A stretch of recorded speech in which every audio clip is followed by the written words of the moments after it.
Hi everybody, and welcome back to part 5 of our simple browser MMORPG tutorial. Sorry if I sound a little off. I'm really sick and feeling under the weather. But let's get started. Okay, I created a table called game sets, which is going to store all the settings for the game. And you can see here we've got our ID. Character slots, that's the maximum amount of character slots the player's going to start with at the start of the game. Name, otherwise the name of the game. Slogan for the game, and a second slogan for the game. If you look at, and the slogans are varchar 100, and the name is varchar 50. Character slots, I thought small into 3 would be well more than enough. And I inserted into that, of course, Legends Quest, Legend of Solus, that's going to be your game name. Slogan 1 is going to be Get in the World. Slogan 2 is going to be a world of fun. And of course, we wanted him to start with 2 character slots. We have 2 there. Perfect. Alright, now we're going to go to our. Actually, let me just log out and log us back in. Okay. In Ricksand, use our test character. Okay.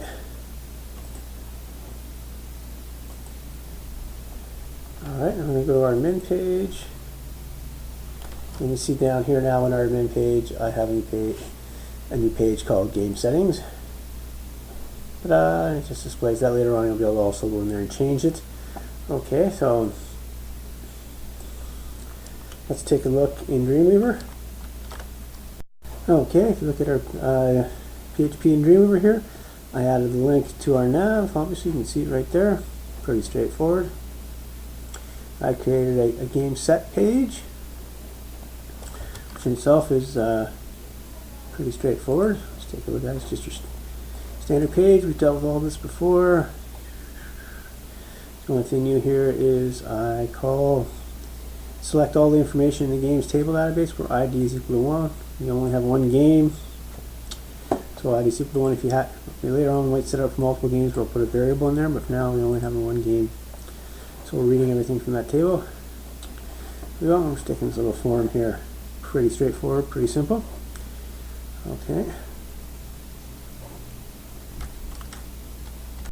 Okay, the whole point of this was to make the settings for the games customizable, so you can enter and change it.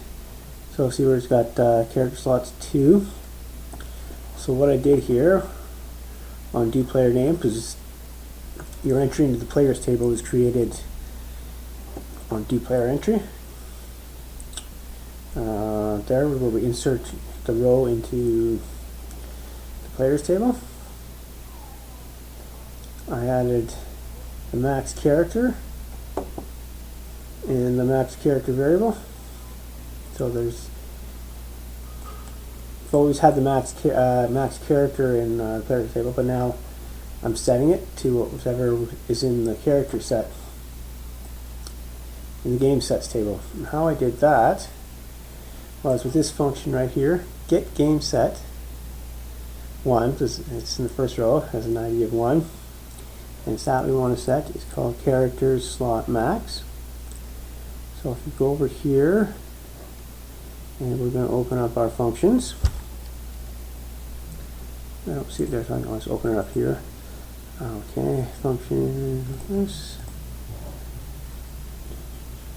No QS.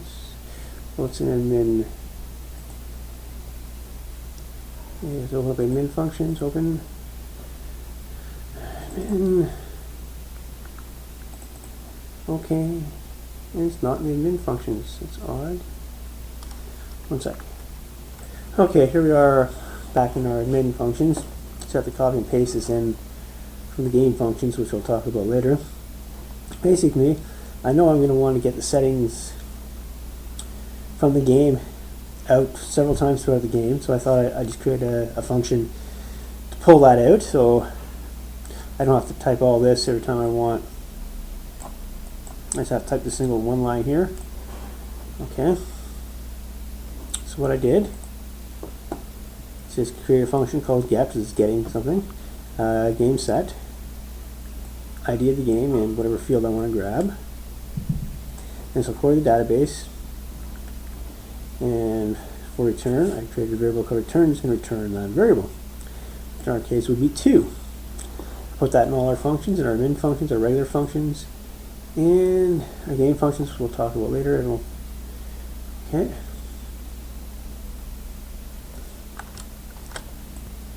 Okay, here we are back to do player name, and that's where I call this function to get whatever's stored there. So you can go in to your settings, change that, and it'll change it in the game.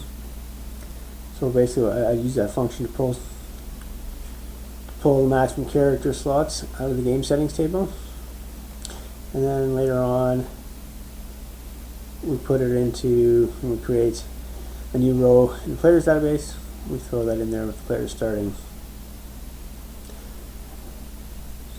So every player's going to start with level 2. Okay, now that we've got that done, let's go back to the page. I added display now. Okay, you remember our play now button that we added last time? Okay, so when I click this button, it's going to take me to my enter game page .php. But before we do that, I just wanted to pull up my www folder here for a sec. Our game.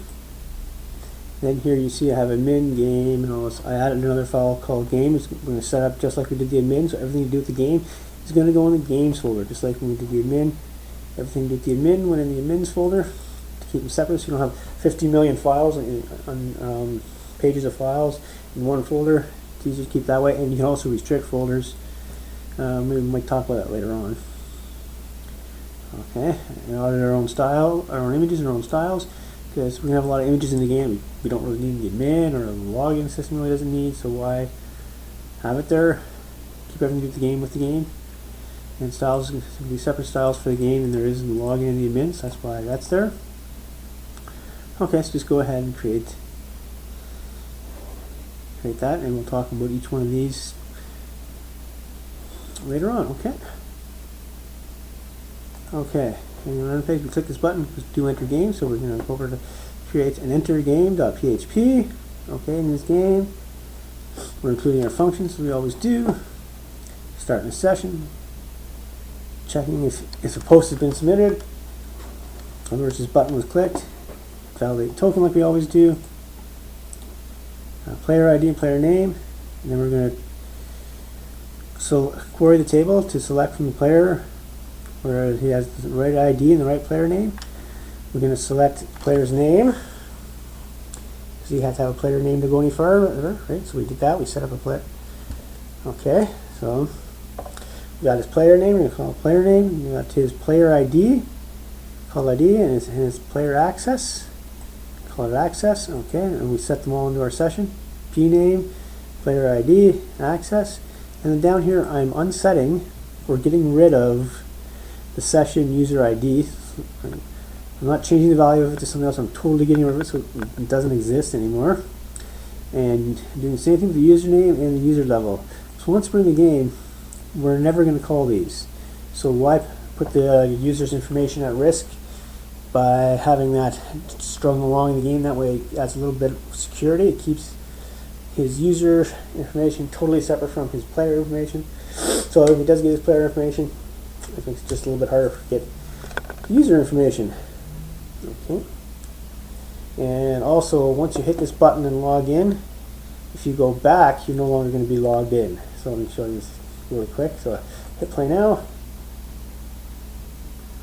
Boom, we'll talk about all this later. Now if I hit back in my browser, it's going to boot me right out to the index screen again, because I'm no longer logged in and have an active user. See?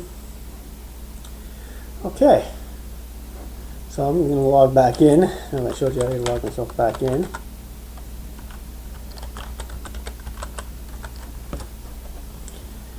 Okay. Play now. That brings us to this screen here, our character select screen. I know it looks kind of bad right now. I'm working on it later on. There's going to be pictures and stuff in here to show you. Okay. So let's take a look at our character select. Open up our character select here. Actually, okay, let's just go back to the character select screen for a minute.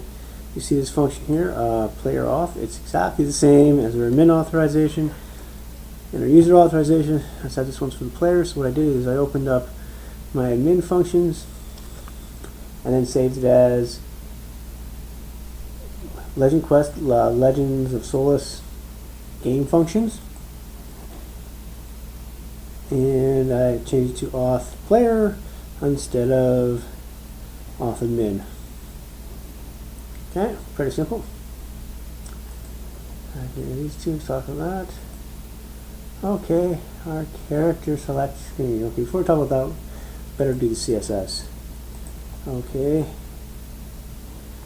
right down to our new stuff. That'll be our character. Player nav box, that's this box right here. Basically, I took the admin box, just lengthened it right down to the bottom. That's the player nav box, and the player box is this box right here.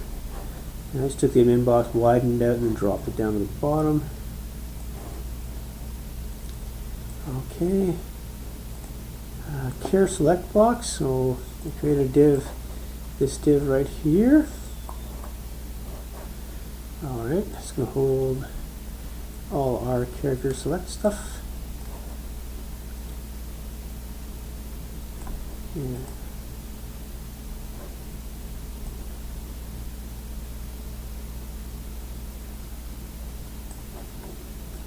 And then I made a character panel. That is these divs here, these long rectangular divs. There's 8 of them, one for each character slot. Okay, and I'm positioning them absolutely inside the div there like that, and they're all under the ID, so I can position them each individually where I want them. And there's 8 of those, so I just did it once and just copied it out 8 times.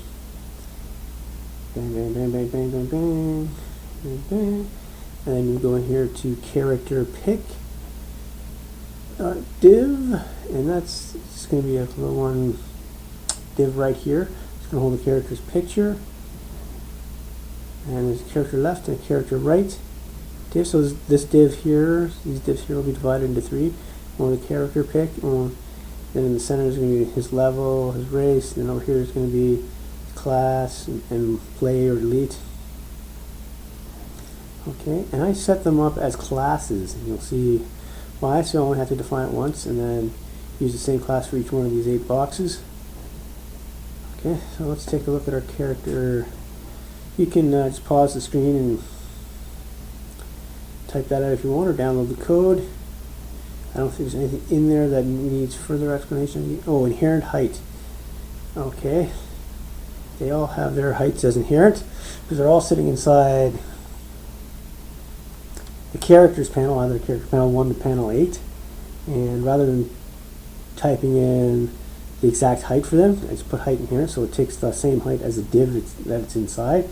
So if I change the height on the character panels, it automatically changes the height in these 3 divs as well. It's a much simpler way to do it. Let's take a look at our character select page. Okay, for the code here. Of course, we're authorizing player using our player authorization. Okay, here we're pulling player name, player ID, and access level instead of user or admin information. Our token as always, and here I am taking information out of the querying the players table, and I'm taking out the maximum number of character slots, max care, and the value in each one of the character slots, care 1, care 2, care 3, care 4, care 5, care 6, care 7, care 8, and I put them in an array called care self, short for character select. You might be asking why I put it in an array, because I planned on using those variables in a loop later on, in a for loop, as you can see down here. And as we did our for loop last time, you know, sometimes incrementing a variable could be a problem. So I knew that in advance from the last one, and I decided, hey, I'll put that in an array. Now this works out perfectly for me because the first number in an array is always 0. So in the array 0, I put max characters. So when it goes through the loop here, it's never going to hit that 0 because it starts as I equals 1, right? So I can use, if I didn't put that, the first character would be 0 and I have to add 1 like I did the last time. Okay, you can see here in the for loop, and there's where I got my character select 0, so that would be the number of slots. And so it's going to loop through character.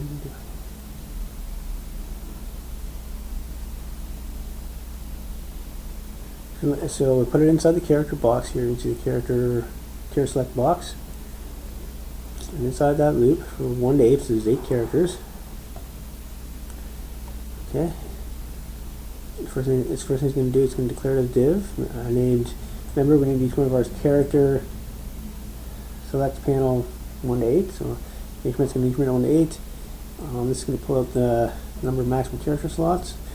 Okay, so it's going to check if this is a maximum character slot. This character slot, if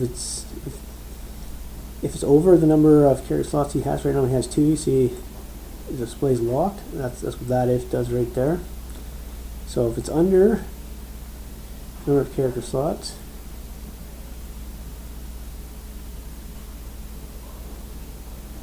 it's going to display locked.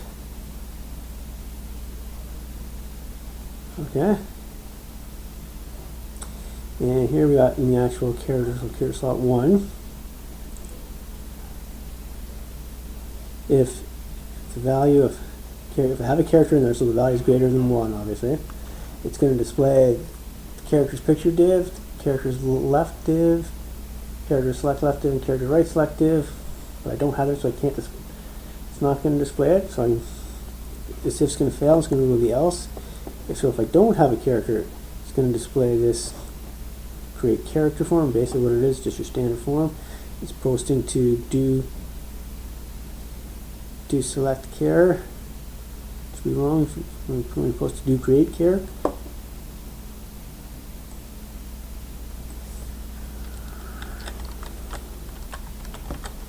To create char. And it's also going to pass along the slot number, of course, our token. Now, just to show you what I mean, I am going to go in here, go to my players table,